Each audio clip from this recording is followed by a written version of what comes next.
কবি বলছেন সাথে যা কার রহা হ্যায় अज़ल से ताइम रोज सते जा का रहा है अज़ल से ताइम रोज चरागे मुस्तफा भी से शरारे बुलाबिस সেই আবহমান কাল থেকে শুরু করে মুহাম্মদ সাল্লাল্লাহু আলাইহি সাল্লামের চেরাগকে ইসলামের আলোকে নিভিয়ে দেওয়ার জন্য আবু জাহেলের গোষ্ঠীরা চিরকাল চেষ্টা করেছে।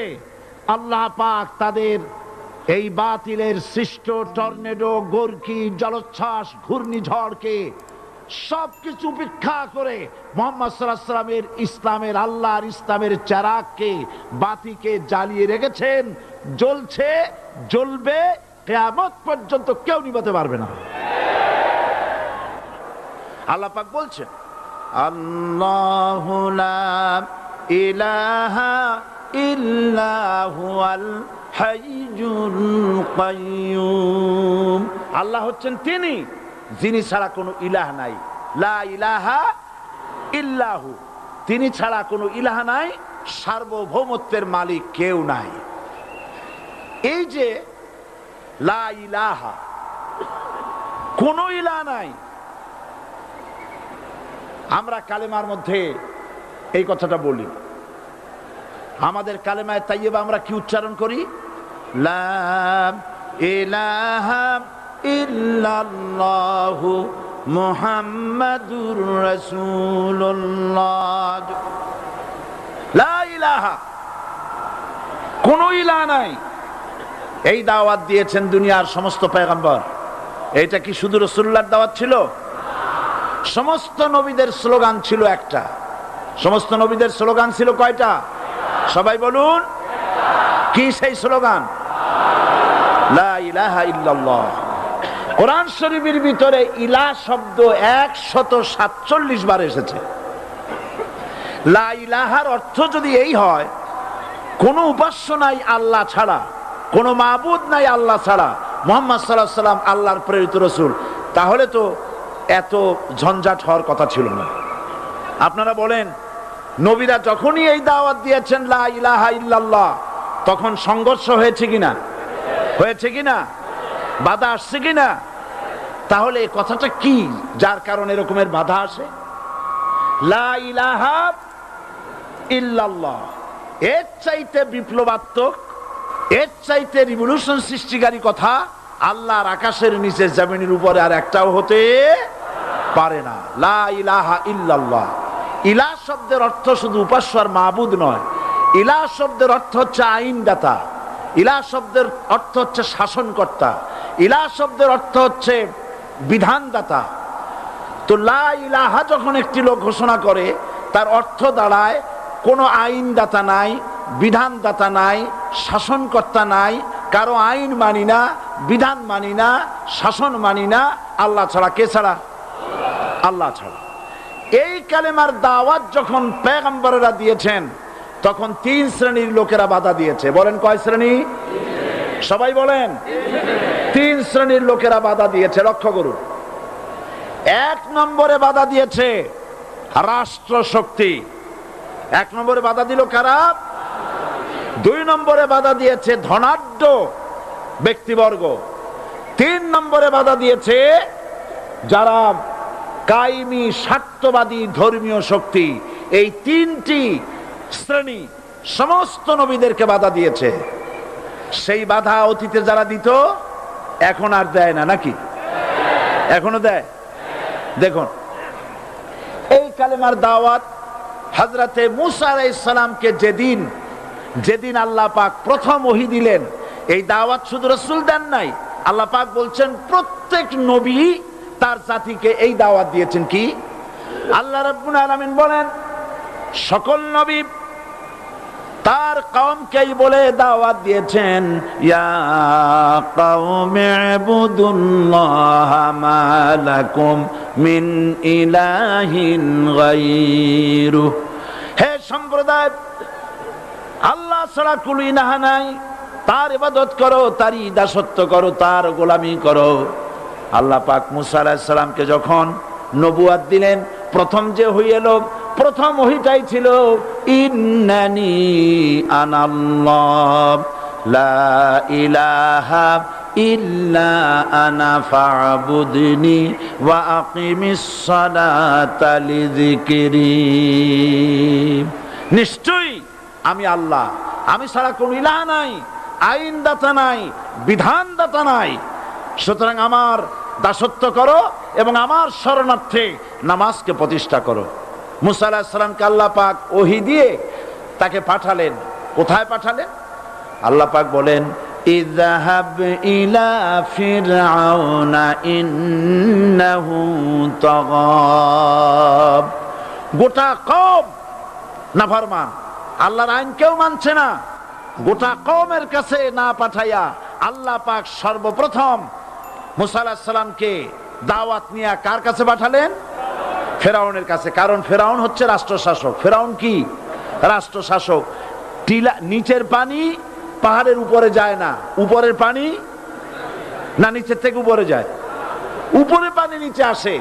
সুতরাং দেশ যারা চালায় এই লোকগুলি যদি ভালো হয় গোটা দেশ ভালো হয়, আর সমস্ত মানুষটা যদি, রাষ্ট্র যিনি পরিচালনা করেন এই লোকগুলি যদি খারাপ হয় গোটা দেশ খারাপ হতে বাধ্য। এই জন্য আল্লাহ পাক বলছেন সর্বপ্রথম তুমি ফেরাউনের কাছে যাও এবং এই কালেমার দাওয়াত দাও। হযরতে মুসা আলাইহিস সালাম ফেরাউনের কাছে গেলেন আর দাওয়াত দিলেন, ফেরাউন পড়ে নাও লা ইলাহা ইল্লাল্লাহ। একটি কথা আপনাদের মনে রাখতে হবে, দুনিয়ার কোন ফেরাউন, কোন নমরুদ, কোন সাদ্দাত, কোন হামান কেউ বলে নাই যে আমি আল্লাহ, আমি রাজ্জাক, আমি খালেক, আমি পৃথিবীর সৃষ্টি করেছি। কথা কেউ বলেছে? কেউ বলে নাই। কি বলেছে তারা? ফেরাউন বলেছে মা আলিমতু লাকুম মিন ইলাহিন গায়রি, আমি তো জানি না আমি ছাড়া আরো কোনো ইলাহ আছে, এ কথা আমার জানা নাই, সুতরাং আমি হচ্ছি ইলাহ আর তুমি বলছো লা ইলাহা।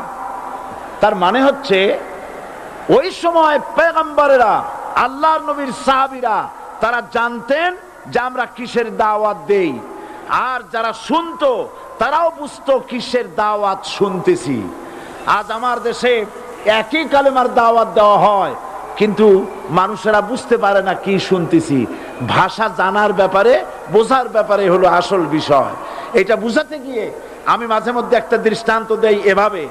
একজনের একটা রেশনের দোকান ছিল, সেই দোকানে তার একটা ময়না পাখি ছিল, আর ময়না পাখিকে কথা শেখানো যায় সেটা তো আপনারা জানেন। জি, ময়নাকে শিখায়েছে যে লাইন করুন, এক এক করে আসুন। ময়নাই কথা শিখেছে। সকালবেলায় যখন রেশনের দোকানে ভিড় পড়ে গেছে তখন ওই পাখি খাঁচার মধ্যে বসে বলছে লাইন করুন, এক এক করে আসুন। একদিন খাঁচার দরজা খোলা পেয়ে পাখি উড়ে গিয়ে গাছের ডালে বসেছে। আশেপাশে যত পাখি ছিল তারা চিন্তা করলো এই রকমের পাখি তো কখনো দেখি নেই। ময়না তো দেখতে কাকের মতো না, শালিকের মতো না, দেখতে একটা ভিন্ন রকম। ওরা এসে চতুর্দিক থেকে এই নবান্ত, এই যে নতুন এসেছে, ওরে ঠোকরানো শুরু করেছে চতুর্দিক থেকে। ঠোকরানি খেয়ে ময়না বলতেছে লাইন করুন, এক এক করে আসুন। এখন ময়না তো বোঝে না যে কি বলতেছি, আর যে পাখিরা ঠোকরাচ্ছে তারাও তো বোঝে না যে কি শুনতেছি।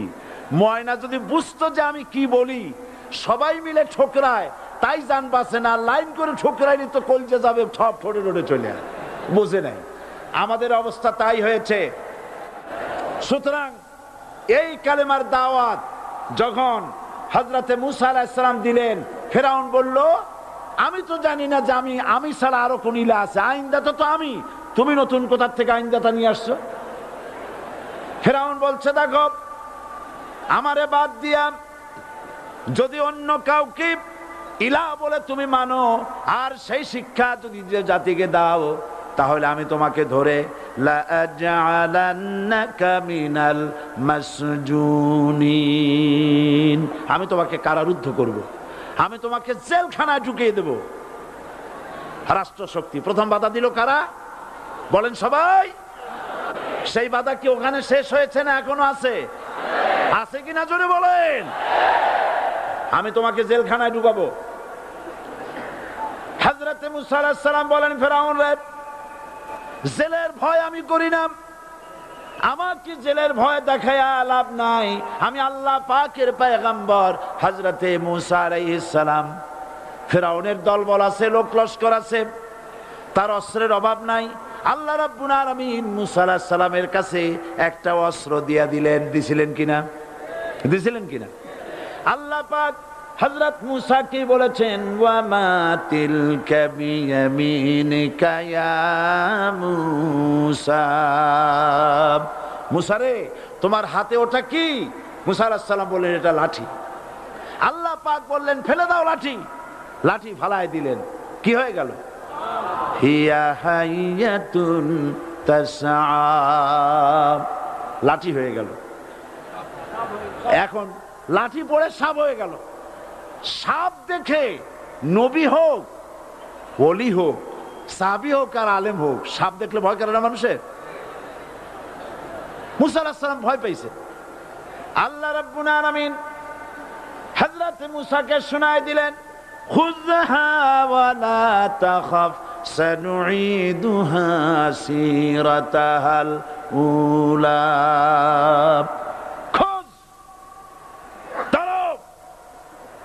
লা তাখাফ, ভয় পেও না। আল্লাহ বলছেন ধরো, ভয় পেও না। ধরার সঙ্গে সঙ্গে স্বাভাবিক অবস্থায় ফিরে আসবে, আবার লাঠি হয়ে যাবে। এখন আল্লাহ বলছেন ধরো। মুসা আলাইহিস সালাম কি ভয় পাওয়া উচিত হবে? উচিত হবে? মুসা আলাইহিস সালাম কি ভয় পাইছিলেন? কারণ হচ্ছে এই দুশমনের শক্তিটা খুব বড়ই দেখা যায়, মনে হয় যেন অনেক বড়, কি জানি কি। আল্লাহ পাক বলছেন, ইন্না কাইদাশ শায়তানে কানা দাঈফা, শয়তানের চক্রান্ত যতই তুমি মনে করো অনেক ষড়যন্ত্রের জাল বিস্তার হয়ে আছে, আল্লাহ কয় কিছুই না, দাঈফা, অত্যন্ত দুর্বল। আল্লাহ পাক বললেন ধরো। মুসা আলাইহিস সালাম সাপ ধরলেন, সঙ্গে সঙ্গে লাঠি হয়ে গেল। ফেরাউন বরদাস্ত করলো না, রাষ্ট্রশক্তির পক্ষ থেকে আক্রমণ শুরু হলো। অপরাধ কি? মুসা আলাইহিস সালামের অপরাধ কি? কি অপরাধ? মাশাআল্লাহ, বুঝতে পেরেছেন। অপরাধ হচ্ছে তিনি বলেছেন লা ইলাহা, জোরে বলেন লা ইলাহা ইল্লাল্লাহ। এই কালেমাকে আজ আমরা ভিক্ষার বুলি বানাইছি।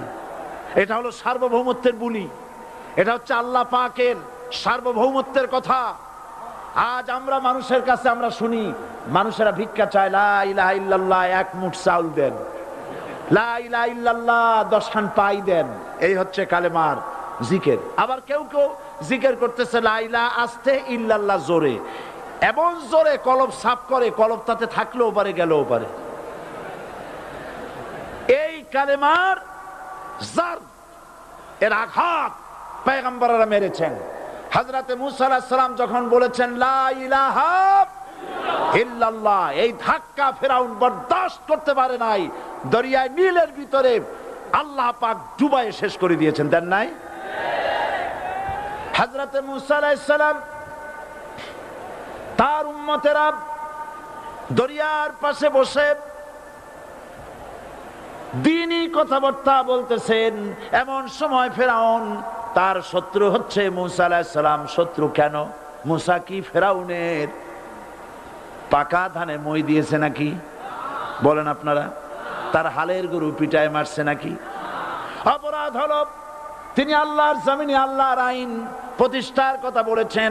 এই শুধুমাত্র এই অপরাধে ফেরাউন তার দলবল নিয়ে 3 দিক থেকে আক্রমণ করেছে। মুসা আলাইহিস সালামের উম্মতেরা ভয় পেয়ে গেছেন। তারা বলছেন ইন্না লামুদরাকুন, আমরা পাকড়াও হয়ে গেছি। 3 দিকে সাড়াশি আক্রমণ, 3 দিকে শত্রু, একদিকে দরিয়া, পালাবার রাস্তা আছে? হযরত মুসা আলাইহিস সালাম ভয় পেয়ে গেলেন, সারেন্ডার করলেন না। হযরত মুসা আলাইহিস সালাম বললেন কাল্লা, কখনো নয়, ভয় পাওয়ার কোনো কারণ নাই।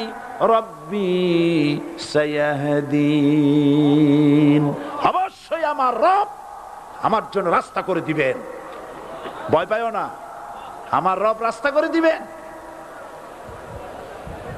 রাব্বুল আলামিন হযরত মূসা আলাইহিস সালামকে অর্ডার করলেন, হাতের লাঠি দিয়া দরিয়ার উপরে আঘাত করো। হযরত মূসা আলাইহিস সালাম দরিয়ার উপরে আঘাত করলেন। রাস্তা ছিল দরকার একটার, এক বাড়িতে আল্লাহর হুকুমে লাঠি দিয়ে একটি আঘাত করার সঙ্গে সঙ্গে হযরত মূসার তার সঙ্গী সাথী দরিয়া পার হওয়ার জন্য দরিয়ার মধ্যে দিয়ে আল্লাহ 12টা রাস্তা পয়দা করে দিলেন। সে আল্লাহ আছে না নাই? এত আসতে বলেন কেন? ভয় পাওয়ার কারণ আছে? রাষ্ট্র শক্তি বাধা দিয়েছে সমস্ত নবীদেরকে। কেন? নবীদের চরিত্র খারাপ? জোরে বলে, নবীদের চরিত্র খারাপ? নবীদের চাইতে মাসুম বেগুনাহ উন্নত চরিত্রের মানুষ আল্লাহর আকাশের নিচের জমিনের উপরে আর হয় নাই। নেতা হচ্ছেন সেই ব্যক্তি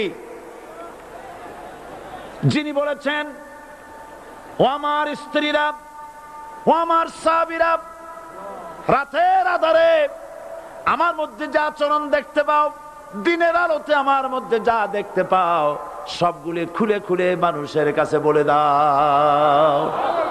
তার নাম বিশ্বনবী মুহাম্মদ রাসূলুল্লাহ সাল্লাল্লাহু আলাইহি ওয়াসাল্লাম। যার চরিত্রের সার্টিফিকেট আল্লাহ রাব্বুল আলামিন নিজে দিচ্ছেন, ওয়া ইন্নাকা লাআলা খুলুকিন আযীম। নবী হে, উন্নত চরিত্রের উপরে আপনি প্রতিষ্ঠিত। সুবহানাল্লাহ। কে সার্টিফিকেট দিচ্ছেন? আযীম, আযীম। আরবিতে চওড়াকে বলা হয় আরিদ, গভীরতাকে বলা হয় আমিক। কত প্রশস্ত, যা মাপার কোনো ফিতা নাই, কত গভীর, যা মাপার কোনো যন্ত্র নাই, এইটাকে আরবিতে বলা হয় আযীম। সুবহানাল্লাহ বলতে ইচ্ছে করে না? ও নবী, তোমার চরিত্র এমন যা মাপার মতো যন্ত্র পৃথিবীতে নাই। এই সার্টিফিকেট দিলেন কে? সমস্ত নবীরাই চরিত্রবান, নবীরা মাসুম বেগুনাহ। সুবহানাল্লাহ বিহামদিহি। সেই নবীরা মার খান নাই? খেয়েছেন কিনা বলেন? কারা মেরেছে? রাষ্ট্র শক্তি। কারা মেরেছে? কারণ নবীরা বলেছেন লা ইলাহা ইল্লাল্লাহ। পড়েন সবাই, লা ইলাহা ইল্লাল্লাহ। অপরাধ কি? আল্লাহর সার্বভৌমত্ব প্রতিষ্ঠার অপরাধ।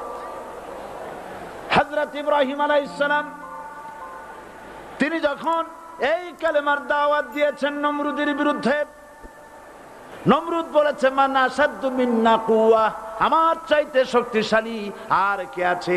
আনা রাব্বুকুমুল আলা, আমি তোমাদের বড় প্রভু। নাউজুবিল্লাহ। কই থেকে একটা তুমি বলছো লা ইলাহা ইল্লাল্লাহ? আমি তো ইলাহ। হযরত ইব্রাহিম আলাইহিস সালামকে কালেমার দাওয়াত পেশ করার অপরাধে অগ্নিকুণ্ডের ভিতরে ফালাবার ব্যবস্থা হয়ে গেছে। আল্লাহ পাক সব ঘটনা কোরআনে বলে দিয়েছেন কিনা বলেন? কেন বললেন এই সমস্ত কথা? এই জন্য বলেছেন ফেরাউন মরে যাবে, নমরুদ মরে যাবে, কিন্তু তাদের প্রেতাত্মারা যুগে যুগে তারা বেঁচে থাকবে। আগুনের ভিতরে ফালাবার ব্যবস্থা হয়েছে। আল্লাহ পাক বলে দিয়েছেন আমার রাস্তায় যদি চেষ্টা করো, জিহাদ করো, আমার সাহায্য তোমরা পাবে। ওয়া কানা হাক্কান আলাইনা নাসরুল মুমিনিন। মুমিনদেরকে সাহায্য করা আমি আল্লাহর জন্য ওয়াজিব। সুবহানাল্লাহ বলবেন না? আলহামদুলিল্লাহ বলবেন না? আমার জন্য ওয়াজিব মুমিনদেরকে সাহায্য করা। ইব্রাহিম আলাইহিস সালামকে আগুনে ফালানো হচ্ছে। হযরত জিবরাইল বলেন, ইব্রাহিম তোমাকে আগুনের ভিতরে ফালানো হতেছে, আমার কাছে সাহায্য চাও, আমি তোমারে বাঁচায় দেব। হযরত ইব্রাহিম আলাইহিস সালাম তিনি বললেন, জিবরাইল আমার পরীক্ষা চলতেছে, আমাকে ডিস্টার্ব করো না, আমি তোমার কাছে সাহায্য কেন চাইবো? আমি তো এমন কোন অন্ধ আল্লাহর ইবাদত করি না যিনি তার বান্দার দুঃখ দুর্দশা নিজের চোখে না দেখেন। পরীক্ষা পাস করছে না? পাস করছেন কিনা? হযরত ইব্রাহিম বলেন, শোনো জিবরাইল, আমি যদি আগুনের ভিতরে পড়ে যাই আর আগুনে পুড়ে যদি ভস্ম হয়ে যায়, আমার আল্লাহ যদি এতে খুশি হন, তাহলে আমি আমার রব্বুল আলামিনকে খুশি করার জন্য এভাবে 1000 বার পুড়তে আমি রাজি আছি। ইব্রাহিম আলাইহিস সালাম আগুনের ভিতরে পড়ে গেলেন। আল্লাহ রাব্বুল আলামিন আগুনের প্রতি নোটিশ করে দিলেন, ইয়া নারু কুনি বারদাও ওয়া সালামান আলা ইব্রাহিম। আগুন, আমার ইব্রাহিমের জন্য শান্তিদায়ক ঠান্ডা হয়ে যা। ইব্রাহিম আলাইহিস সালাম জ্বলছেন, পুড়ে গেছেন। নমরুদ তার প্রাসাদের ছাদে বসে ইব্রাহিম আলাইহিস সালামের পোড়া দৃশ্য দেখে আনন্দ করবে, আগুনের দিকে তাকায় দেখে ইব্রাহিম আরামে বসে আছেন। পোড়া তো দূরের কথা, জামাও পড়ে নাই। ও ডাক দিয়া বলে, রে আগুন, গোটা জাতি নিয়ে তোর পূজা করলাম, আমার দুশমন কেন জ্বালাইতে পারিস না? তোর জ্বালানো শক্তি কি নষ্ট হয়ে গেছে নাকি? আগুনের ভিতর থেকে আওয়াজ বেরিয়ে এলো, নমরুদ, আমার ভিতরে দাহ্য শক্তি, জ্বালানো শক্তি আছে কি নাই যদি প্রমাণ করতে চাও, টেস্ট করতে চাও, তুই নিজে আয়, তোরে সুদ্ধা তাম দুনিয়া জ্বালাই দিতে পারি, ইব্রাহিমের এক গাছা পশম জ্বালাইতে পারি না। বিশ্বকবি আল্লামা ইকবাল কি সুন্দর করে বলেছেন, আজ ভি হো জু ইব্রাহিম কা ইমা पैदा आग कर सकती है एक अंदाजे गुलिस्ता पैदा। ইব্রাহিমের ঈমান যদি আজও কোথাও হয় বিদ্যমান, করতে পারেন অগ্নিকুণ্ডে খুবসুরত এক গুলিস্তান।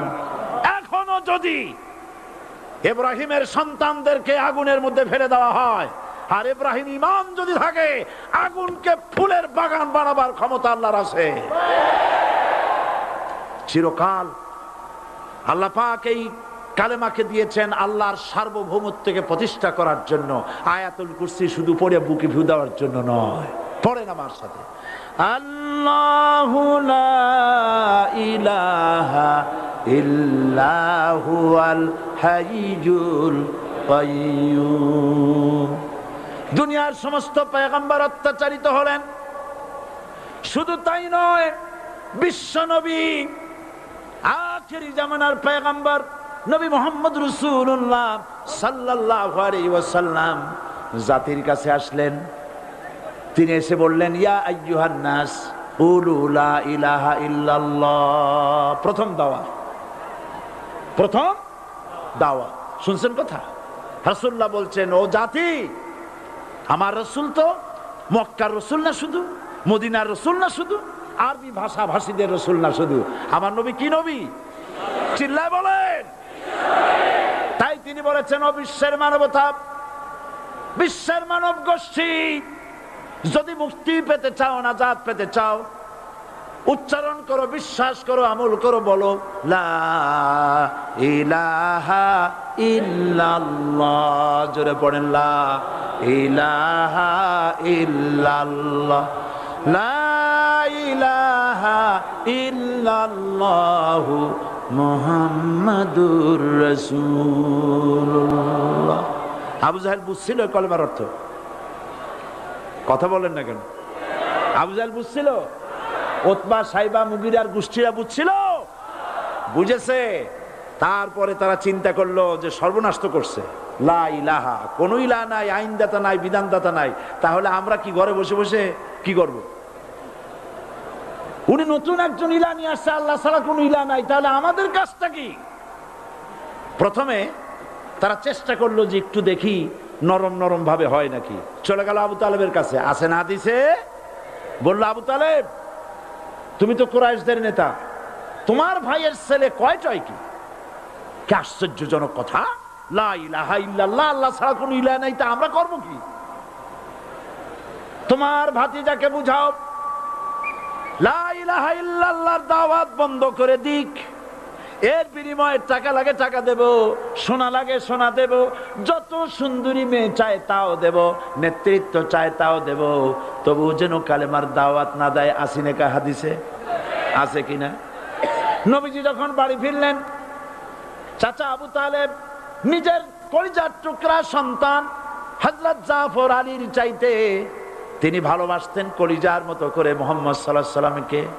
বলছে, বাবা এমন কথা কেন বলো যাতে লোকেরা খেপে যায়? এই কথাগুলি বলো না, ওরা আমার কাছে এই সব প্রস্তাব দিয়ে গিয়েছে।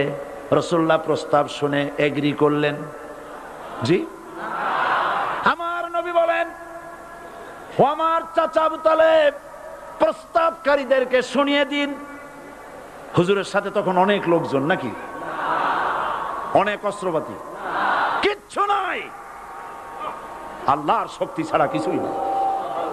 আমার নবী বলেন, ও আমার চাচা আবু তালেব, প্রস্তাবকারীদেরকে শুনিয়ে দেন।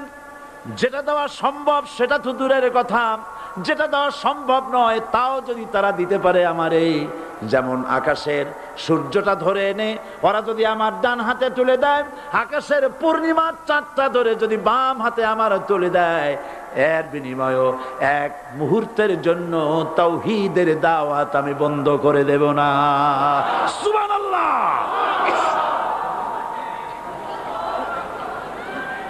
রাসূল করিম সাল্লাল্লাহু আলাইহি ওয়াসাল্লাম তাদের এই প্রস্তাবকে যখন গ্রহণ করলো না, কাফেরেরা বুঝলো। আমি আগেই বলেছি 3 শ্রেণীর লোক বাধা দিয়েছে। কয় শ্রেণী?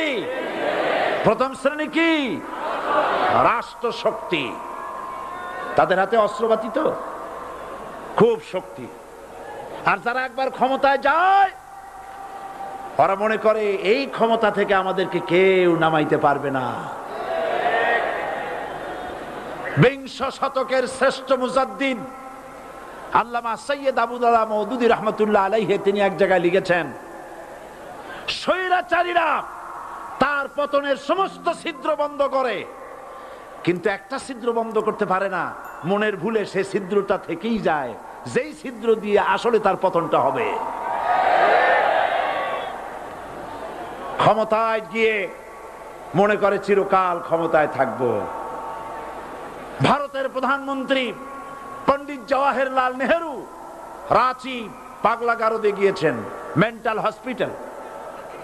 পাগলেরা নেহেরুকে দেখে আশ্চর্য হয়ে গেছে, এত সুন্দর মানুষ, মাথায় কিস্তি টুপি, গায়ে শেরওয়ানি, মুসলমানি ড্রেসই আলাদা।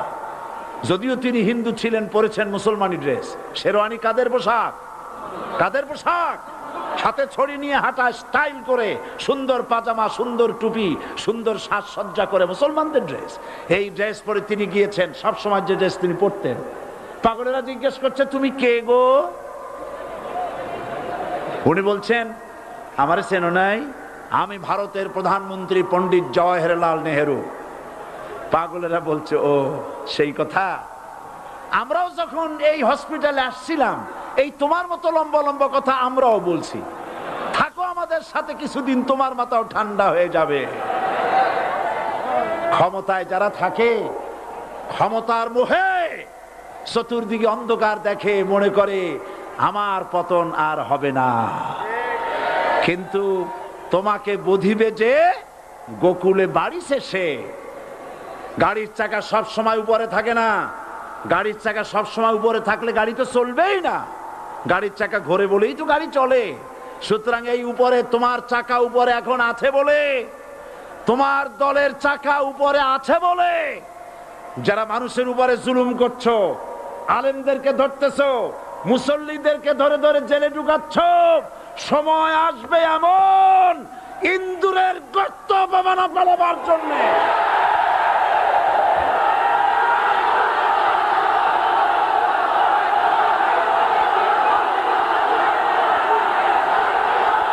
আবু জাহেলের গোষ্ঠী, আবু জাহেলের গোষ্ঠী মনে করেছে সোজা আঙ্গুলে ঘি যখন উঠলো না, আঙ্গুল বাঁকা করতে হবে। শুরু হয়ে গেল অত্যাচার, শুরু হয়েছে না? হযরত সুমাইয়া রাদিয়াল্লাহু তাআলা আনহা কি নির্মম ভাবে নিষ্ঠুর ভাবে তাকে শহীদ করা হলো। খাব্বাব, খুবাইব, হযরতে খাব্বাব রাদিয়াল্লাহু তাআলা আনহুকে দেখে হযরত ওমর একদিন বলছিলেন, খাব্বাব তোমার পিঠে এত গর্ত কেন? এত গর্তওয়ালা পিঠ আর এত চিকুন কোমর আমি তো জীবনেও দেখিনি।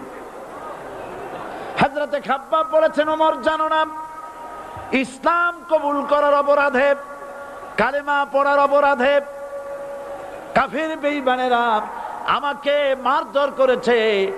যখন আমি তাদের মারে কালেমা ছাড়ি নাই, তখন আগুন জ্বালায়া আগুনের আংটার উপরে, আংটা আগুনের উপরে আমাকে চিৎ করে শোয়ায়া আমি যেন নড়াচড়া করতে না পারি, সেজন্য আমার বুকের উপরে পাথর চাপা দিয়া রেখেছে। আগুনে গোশত পুড়ে পুড়ে আগুন ভিতরে ঢুকেছে, গায়ের রক্ত আর চর্বি গলে গলে পড়ে আগুনগুলো নিভেছে।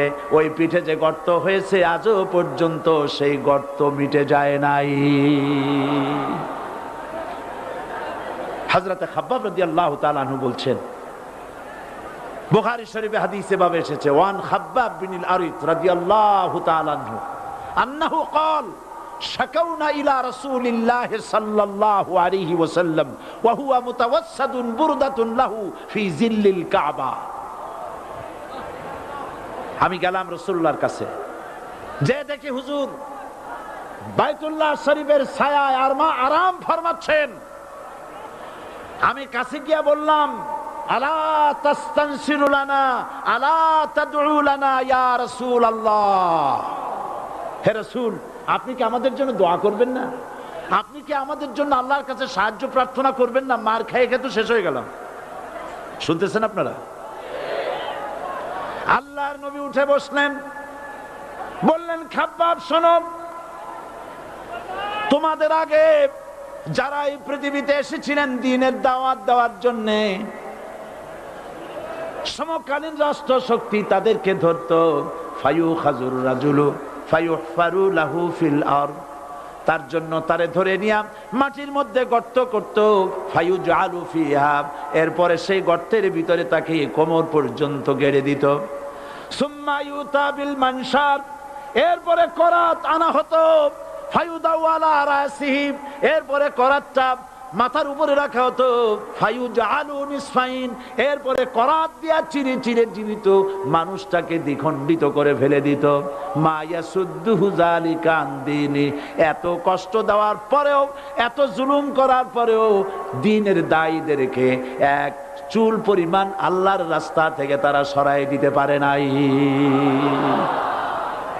ওয়াল্লাহি, ও খাব্বাব, আমি আমার আল্লাহর নামে কসম করি। মুসলমান কে কসম করতেছে? আল্লাহ রাসূল। আমি আমার আল্লাহর নামে কসম করি, ওয়াল্লাহি লা ইউতাম্মান্নাল্লাহু হাযাল আমর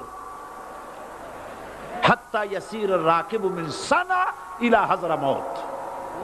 সেদিন বেশি দূরে নয়, ইয়েমেনের রাজধানী সানা থেকে শুরু করে সৌদি আরবের হাযরামাউত পর্যন্ত হাজার হাজার মাইল, এই দীর্ঘ পথে যুবতী নারী তার সৌন্দর্যের পশ্চা নিয়া, আর ধনাঢ্য ব্যক্তিরা সওদাগরেরা তাদের টাকা পয়সা নিয়া একাকে নিয়ে অথবা দলবদ্ধ ভাবে মানুষেরা যাতায়াত করবে। লা ইয়াখাফু ইল্লাল্লাহ, মানুষের মনের মধ্যে কোনো ভয় থাকবে না। এমন একটা সময় আসবে, ওয়ালাকিন্নাকুম তাস্তাজিলুন, অথচ তোমরা বড্ড তাড়াহুড়ো করছো। তাড়াহুড়ো করো না, অপেক্ষা করো, ধৈর্য ধরো, মার খাও, জেলে যাও, শহীদ হও, আল্লাহর রাজ কায়েম হবেই হবে।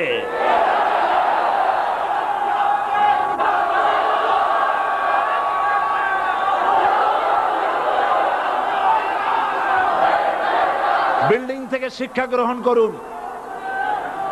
বিল্ডিং, ইমারত, দালান থেকে শিক্ষা গ্রহণ করুন। এই যেটা দালান আছে না পাশে, দেখতে পাচ্ছেন? এই দালান কি দিয়ে তৈরি করা হয়েছে বলেন? ইট। সমস্ত ইটেরা যদি ধর্মঘট করত, আমরা কেউ মাটির তলায় যাব না, কেউ আমরা আগুনে পুড়ে ঝামা হব না, পিক হব না, কেউ আমরা টুকরা টুকরা হব না, সবাই থাকবো উপরে উপরে, তাহলে কি দালান হইতো নাকি? এই বিল্ডিং নির্মাণ করতে গিয়া ইটের যে স্যাক্রিফাইস, হাজার হাজার ইটকে পিক হতে হয়েছে, পুড়ে যেতে হয়েছে, খোয়া হতে হয়েছে, ভেঙে টুকরা টুকরা হয়ে 50 ফিট মাটির নিচে যেতে হয়েছে। তারপরে ইমারত গঠন হয়েছে, সুন্দর দালান তৈরি হয়েছে। যারা ইসলামী শাসন চান, আল্লাহর দ্বীনকে বিজয়ী দেখতে চান, তাদেরকে অসংখ্য মানুষকে পোড়াইটের মতো জেলখানায় পুড়ে পুড়ে মরতে হবে, অসংখ্য মানুষকে ফাঁসির কাস্টে ঝুলতে হবে, গায়ের রক্ত দিতে হবে, শহীদ হতে হবে, তারপরে ইসলামের ইমারতটা কায়েম হয়ে যাবে। শায়ের কবি কি সুন্দর করে বলছেন, কবি সুন্দর করে বলছেন, ये शहादत गाहे उल्फत में कदम रखना, ये शहादत गाहे उल्फत में कदम रखना, लोग समझते हैं आसा है मुसलमान होना। মানুষেরা মনে করে মুসলমান হওয়া খুব সহজ জিনিস। না, মুসলমান হওয়ার অর্থ হলো শাহাদাতের ঈদগাহে শামিল হয়ে যাওয়া।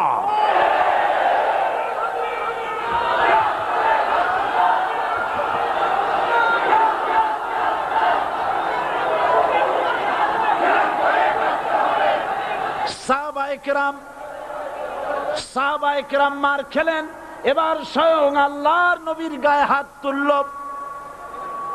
আবু জাহেল এসে হুজুরকে মারলেন, গলায় চাদর দিয়া এমন জোরে টান মেরেছে, রাসূলুল্লাহ পড়ে গিয়েছেন। হাদিসে এসেছে হুজুরের চোখ মোবারক ঠিকরে পড়ে যেতেছে, চেহারা মোবারক লাল হয়ে গিয়েছে, জমিনের উপরে আছাড় মেরে ফেলেছে। রাসূলের এই অবস্থা দেখে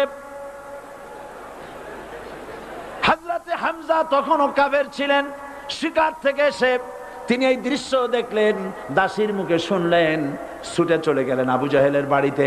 যায় বলে, আবু জাহেল রে, তুই মুহাম্মদ সাল্লাল্লাহু আলাইহি ওয়াসাল্লাম মেরেছিস, বল কেন মারলি?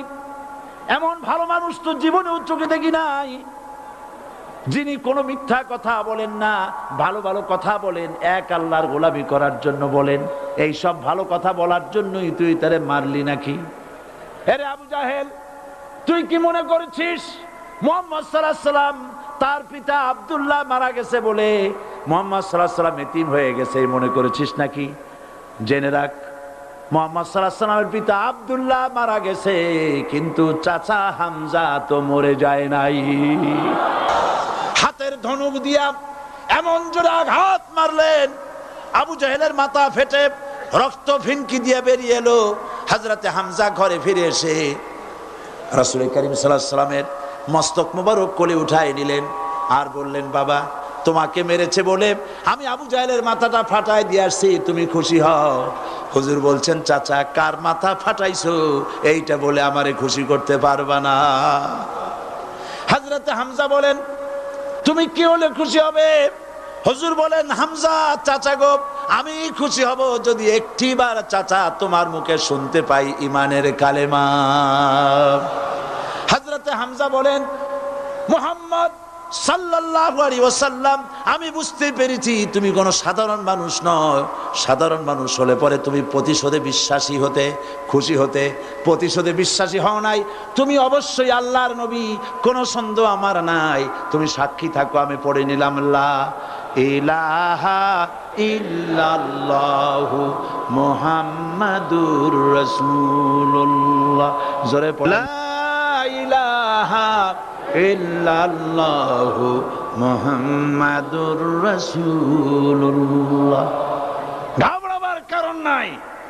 এর অর্থ এই নাই যে আপনারা কালেমার দাওয়াত দিবেন আর রাষ্ট্রশক্তি আপনারে পিটাইতেই থাকবে, আপনার কোনদিন আপনার সুদিন ফিরে আসবে না। বিষয়টা কি এমন না? আমার আল্লাহর ওয়াদা শুনুন, ওয়ালা তাহিনু ওয়ালা তাহজানু ওয়া আনতুমুল আলাউনা ইন কুনতুম মুমিনিন। মুমিন যদি হও, আমি তোমাদেরকে বিজয় দান করব। সুবহানাল্লাহ বলেন। আজ যদি আমাদের উপরে বিপদ এসে থাকে, তাহলে তার একমাত্র কারণ পূর্ণাঙ্গ ঈমানের অভাব আমাদের মধ্যে রয়েছে, ঠিক কিনা? আজ পৃথিবীতে সব থেকে মার খায় কারা? চিল্লায় বলো। মুসলমান যদি মুসলমানের মতো হয় 10 জন যথেষ্ট। কয়জন যথেষ্ট? কোথায় আছে কথা? আল্লাহ পাক কোরআন শরীফের মধ্যে বলেছেন, একজন যদি হও ইমানদার মুত্তাকি 10 জনের উপরে বিজয়ী হবে। 10 জন যদি হও 100-র উপরে বিজয়ী হবে। 100 যদি হও 1000-এর উপরে বিজয়ী করব। জোরে বলেন সুবহানাল্লাহ।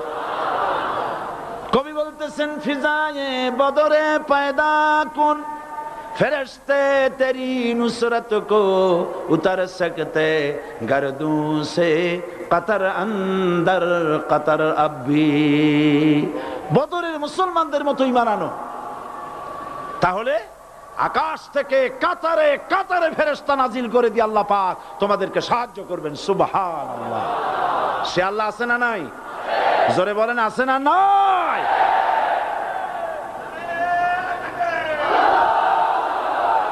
সেই আল্লাহ রাব্বুল আলামিন কোরআনে কারীমের ভিতরে আয়াতুল কুরসির মধ্যে বলে দিয়েছেন, আল্লাহু লা ইলাহা ইল্লাহু আল হাইয়ুল কাইয়্যুম। প্রাণ খুলে সবাই পড়েন, বসা মানুষ দাঁড়ানো মানুষ। আল্লাহু লা ইলাহা ইল্লাহু আল হাইয়ুল কাইয়্যুম। আল্লাহ রাব্বুল আলামিন, তিনি ছাড়া কোনো ইলাহ নাই, তিনি সার্বভৌমত্বের মালিক, কেউ নাই আল্লাহ ছাড়া। এই কথা মানুষকে ঘোষণা করতে হবে। বাধা, এই কথা বললেই বাধা দেবে কয় শ্রেণীর লোক? 3 শ্রেণী। প্রথম শ্রেণী হচ্ছে কে? রাষ্ট্রশক্তি। আজও তারা বাধা দিচ্ছে। আল্লাহর আইন দিয়ে দেশ চালাও, তারা তাদের মন মর্জি মোতাবেক আইন দিয়ে দেশ চালাবে। আল্লাহ পাক বলছেন, আলা আলাহুল খালকু ওয়াল আমরু। সৃষ্টি যার, আইন চলবে তা। কারো বাবার আইন চলতে পারে না, নিজেদের তৈরি করা আইন চলবে না। ইনিল হুকমু ইল্লা লিল্লাহ। একমাত্র আইন চলবে কার? এই আইন রাসূল করিম সাল্লাল্লাহু আলাইহি ওয়াসাল্লাম মদিনায় কোরআন দিয়ে প্রতিষ্ঠিত করেছিলেন। আল্লাহর বিধান, আল্লাহর সার্বভৌমত্ব কায়েম করেছিলেন।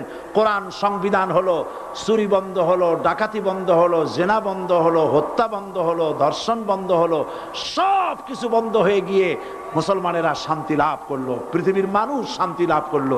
সুবহানাল্লাহ বিহামদিহি। আজ মুসলমানেরা শত্রু চেনে না, বন্ধু চেনে না। বন্ধুকে বানায়েছে শত্রু, শত্রুকে বানায়েছে বন্ধু। কে বন্ধু কে শত্রু চিনাই দিবেন কে? আল্লাহ। বলেন, কে দিবেন? আল্লাহ রাব্বুল আলামিন কোরআনে কারীমের মধ্যে পরিষ্কার করে বলেছেন, লাতাজিদান্না শাদ্দান নাসি আদাওয়াতান লিল্লাযীনা আমানুল ইয়াহুদা ওয়াল্লাযীনা আশরাকু। আল্লাহ পাক বলছেন, হে রাসূল, মানুষের ভিতরে 2টা শ্রেণী মুমিনদের জন্য সবথেকে জঘন্য দুশমন। কয়টা শ্রেণী? 2টা। একটা হলো ইহুদ, আর একটা হলো মুশরিক। একটা হলো ইহুদি, আর একটা হলো মুশরিক। এটা হলো তোমাদের দুশমন। আর আজ আমাদের দেশে, পৃথিবীর বিভিন্ন দেশে মুসলমানেরা মুশরিকদের সঙ্গে সম্প্রীতি বাড়াচ্ছে, মুসলমানদের সাথে শত্রুতা বাড়াচ্ছে। আজ আমার দেশে পূজা পার্বণে বাধা নাই। পূজা পার্বণে বাধা আছে? পূজা পার্বণে বাধা নাই। বাধা কোথায়? কোরআন শরীফের তাফসীর মাহফিলে। কোরআনের তাফসীরের মাহফিলে বাধা দেওয়া হচ্ছে। গান বাজনায় 144 ধারা নাই, কিন্তু কোরআন শরীফের মাহফিলে 144 ধারা দেওয়া হচ্ছে।